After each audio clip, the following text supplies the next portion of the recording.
Hey guys, it's Grace, and today I'm going to be talking about audition prep. So I apologize if my voice gets a little scraggly. I have been sick lately, so you have been warned. But for those of you who don't know, I am going to school for acting currently and dance as well as a minor, and then I just recently added a psychology major as well. But I am going to school for acting, and that's what I want to do with my life, hopefully. So I do have some experience with some auditions. I have some advice that I've got from other people through audition workshops and stuff like that, and just advice from people that I know. And I just recently got finished with some college auditions. I do have a callback today for one of the shows, so that is exciting, and haven't done that yet. But I have had three auditions in the past week for college shows. So while all of the information is fresh in my brain, I would like to get this out there for you guys who are auditioning. Maybe you've never auditioned before. This is great for college auditions, and it's also great for auditions in general. So I've separated into different sections, and I will try and tell you what sections are where down below. But I'm going to start with music. This is definitely something that I am not an expert in. I'm definitely not the greatest singer, and I don't really like singing, but I have learned a lot about this in the past few days and like the last year or so. So when going into an audition where you have to sing, you obviously want to have all your sheet music and everything marked beforehand. So you want to clearly mark where you're going to start and stop. If you are in college or, you're auditioning for like a community place, you can probably do it in pencil as long as it's like pretty clear where you're starting and stopping. A lot of people will use like stickies, or they'll do it in red. And then if you're going for a professional audition, you should use Sharpie. So you should definitely like mark where you're going to start and stop, and cross out anything that you're not going to do, especially if you're skipping around sections and like doing one section and then skipping to another section. That's definitely super important. That's something that I learned in my audition workshop with someone who has been in New York and is auditioning in New York and knows like what to do and not to do. Also, you should always be polite to the pianist and don't snap your tempo. So this was kind of like a specific one. Like some of them may be okay with that, but most of them are just going to want you to sing your tempo. So you don't want to snap. That annoys them. You could be snapping at a different pace every time.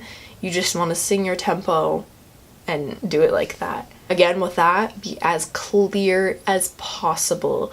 You can take as much time as you need with the pianist. Obviously, you don't want to take an excessive amount of time, but take as much time with your pianist and be as clear as possible. Also, if you're doing two songs, I had to do two songs yesterday, so I was very confused on whether I would give both tempos or what I would really do. Basically, what I ended up doing is I showed him my first song. He said, this is where I'm starting, this is where I'm stopping. I think I can come in on my own. And he was like, I'll give you the note for the first note. I was like, okay, awesome. And then for the second one, I showed him where I was starting and where I was stopping, and if it repeated, so I told him that. And then he asked for my first tempo, and he didn't end up asking for my second tempo, but the pianist was good enough that he kind of like went with me and felt where I was on tempo. That's another thing that you don't really know, is what your pianist is going to be like. So a lot of pianists, if you get a good pianist, they will just kind of like follow along with you, and this guy, he like would play your part if you were struggling or anything like that. And it was only a 16-bar cut, so it wasn't like super long, but he was really great. But sometimes you don't get a great pianist, so you kind of have to just be very, very clear on what you want no matter what, because you have no idea how they're going to be. And then definitely with cuts and stuff like that, I always struggle with finding great cuts. I would definitely say that you want to still have a story arc in your cut, so you want it to have a definite clear beginning, it to tell like the story, and then to have a clear ending where you can kind of like show all your emotions. Go out for that at the end. That's definitely really important, and you want to make sure that it is the cut that they've asked you to do. So if they ask you for 16 bars, you want to do 16 bars or less even.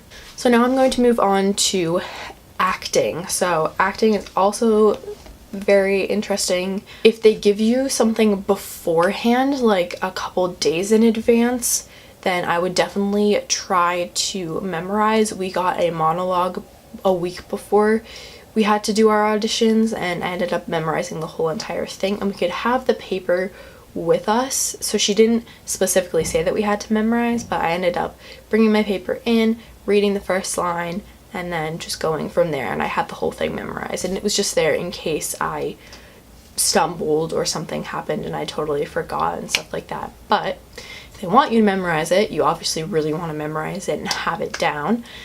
Also with sides, if you get sides beforehand when you're going into an acting audition, if you don't know what a side is, it's just like a scene usually that they'll give you as part of your audition. It's like part of a scene, and sometimes they give it to you right before you go on to the audition, like they give you like 5 minutes to read it. Sometimes they give it to you a day in advance. It really depends. So you just really want to be able to read through that as quickly and efficiently as possible. Try to memorize it. If you get it like a day or a couple days beforehand, try to memorize it as well as possible. If you get it 5 minutes beforehand, you're not going to be able to memorize it most likely unless you have like a photographic memory. But you just want to be familiar with the script and be able to not be looking down all the time in your script, being able to look up and show emotions. That's definitely super, super important when you're reading sides or when you're reading anything off of paper. Being able to take those moments to look up and show emotion, even if you haven't memorized it. If you mess up, this is always a struggle for me because I never know if I should ask to start over again or if I should just keep going. If it's a little flub, I would say definitely just keep going and just smooth over it and continue to do better. But if it's like a huge mess up, you can ask to start again.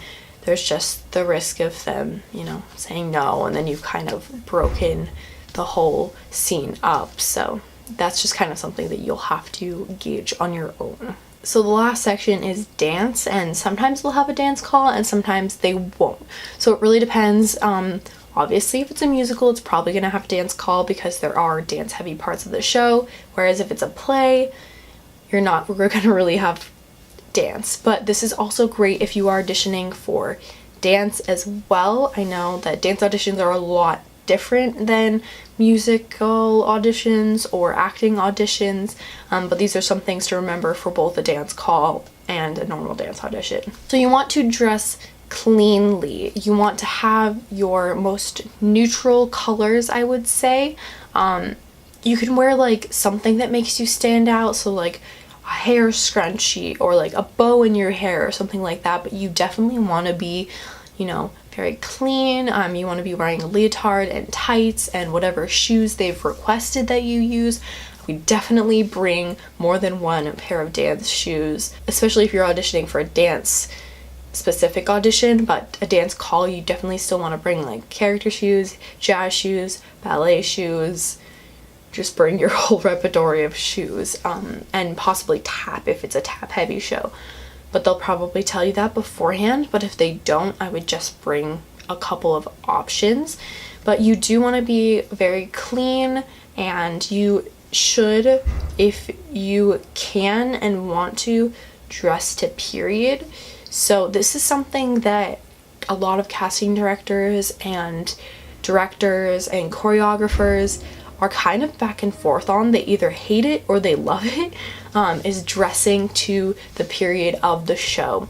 So that's really dependent on what the show is and what your audition calls for and everything like that. But maybe including, if you keep it really clean with the leotard, including something that is kind of a nod at the period of the show would probably be best. Obviously, you still want to make sure that you can move in it, especially if you're in the dance call. You don't want to wear this ridiculous outfit that is so tight that you can't do anything in it.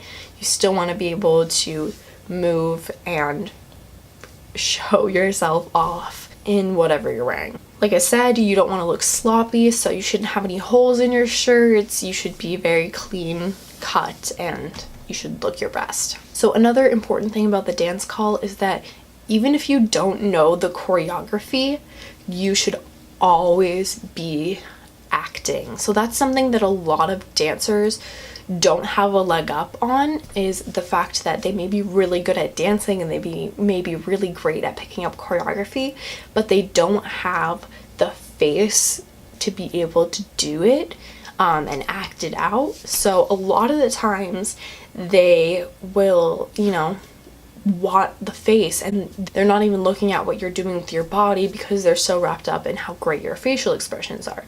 So if you can't dance it well, or if you don't know the choreography super well, you didn't pick up on it, just keep going, make it up if you have to, and just make sure you keep in your character the whole time. Lastly, I have some general tips for any audition.